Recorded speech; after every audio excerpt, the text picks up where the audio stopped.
मैंने आपको पहले समझाया था कि जब भी डिस्टेंस का फॉर्मूला लगाएंगे तो क्या गिवन होगा, यूनिट। तो यूनिट जैसे ही गिवन है तो आपको क्या पता लगा क्या गिवन है, डिस्टेंस गिवन है। अब x1 कितना है, 2 है, x2 कौन होगा, 10 होगा, x2 आपका 10 होगा, y1 कितना है, -3 है, और y2 कितना है,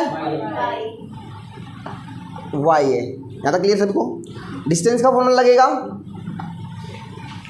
x2 - x1 का whole square plus y2 - y1 का होल स्क्वायर। क्लियर। अब उसके बाद d कितना दे रखा है, 10 दे रखा है, x2 कितना है, 10, और x1 होल स्क्वायर, y2 कितना है, और y1 माइनस का खुद का है फॉर्मूले के अंदर, और माइनस वो है तो माइनस हो जाएगा प्लस हो जाएगा, प्लस का होल स्क्वायर। अब ध्यान से देखना, यहाँ पे मैंने कहा था ना जब भी बराबर में हो और 10 है और रूट दिख रहा है और रूट को ख़त्म करना है तो सबसे बेस्ट है स्क्वेयरिंग बोथ साइड कर दो।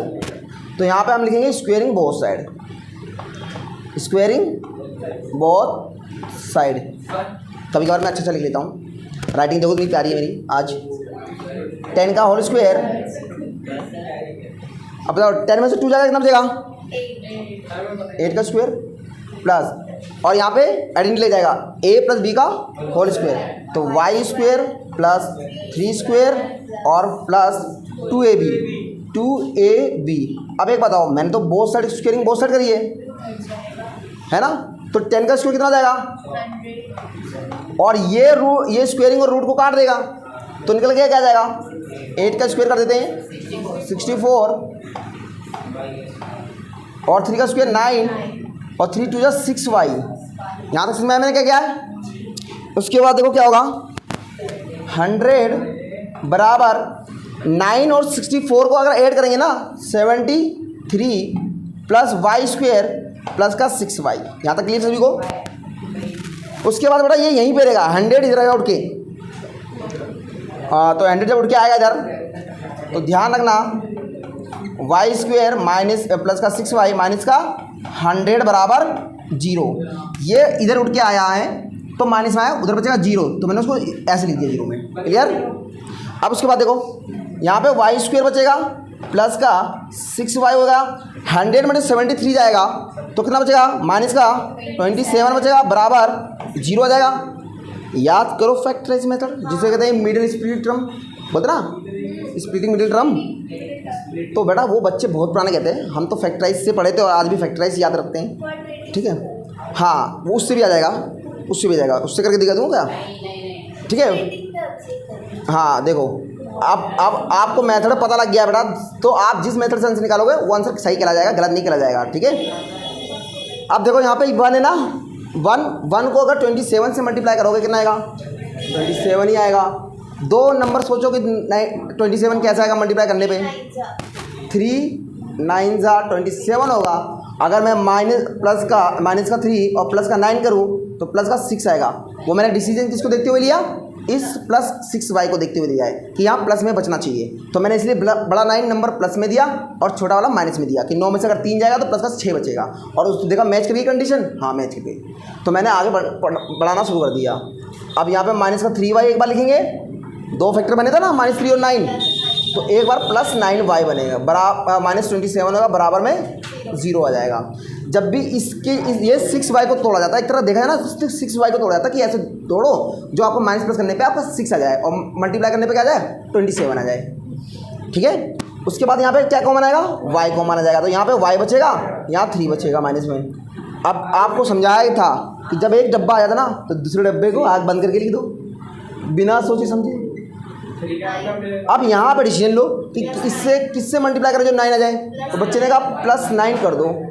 प्लस किसने डिसीजन दिया, समझा था ना, यहाँ माइनस और नीचे अंदर माइनस, दोनों साइन सेम हो गए तो प्लस, अगर प्लस प्लस होते तो भी प्लस, अगर अपोजिट साइन होता है, एक माइनस का होता है यहाँ पे एक प्लस का होता तो माइनस साइन आ जाता। ये बात याद रहेगी। उसके बाद क्या कहा, y -3 कॉमन लिया जाएगा तो फिर y + 9, जब इसको इन दोनों को कॉमन लेंगे तो ये बाहर आ जाएगा, ये अंदर बचेगा, और इसमें से ये बाहर आ चुका है तो प्लस का 9 बचेगा, बराबर 0 आ जाएगा। आपके यहाँ पे x -3 बराबर एक बार 0 रखोगे, एक y + 9 के बराबर 0 रखोगे। तो बताओ y की वैल्यू कितनी आ गई, 3 आ गई, और यहाँ पे क्या आ गई माइनस का 9, और दोनों वैल्यू एप्लीकेबल है। अगर मैं 3 रख के सॉल्व करूँगा ना यहाँ पे डिस्टेंस फॉर्मूला लगाऊंगा तो भी 10 यूनिट आएगा। अगर मैं -9 रख देता हूँ यहाँ पे और डिस्टेंस फॉर्मूला लगाऊंगा तो भी मेरा आंसर 10 आएगा। क्लियर? इसे कॉपी करने फटाफट।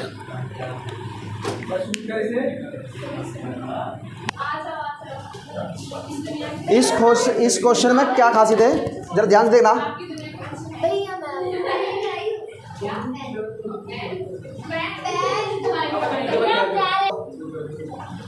इधर देखो, ये भी क्वेश्चन बेटा, क्वेश्चन नंबर आपका 7 है। इधर देखो कैसा क्वेश्चन घुमाया है, देखो घुमाया क्वेश्चन है। देखो क्वेश्चन नंबर मैंने आपको 7 कराया था कुछ याद था?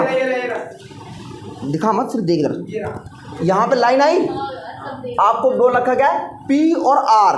P ये रहा, R ये रहा, और आपको 5 कोमा माइनस का 3 और उसके बाद x कोमा 6, और जो इक्वी डिस्टेंस था उसको उसने क्यों बोला है और बोला 0,1।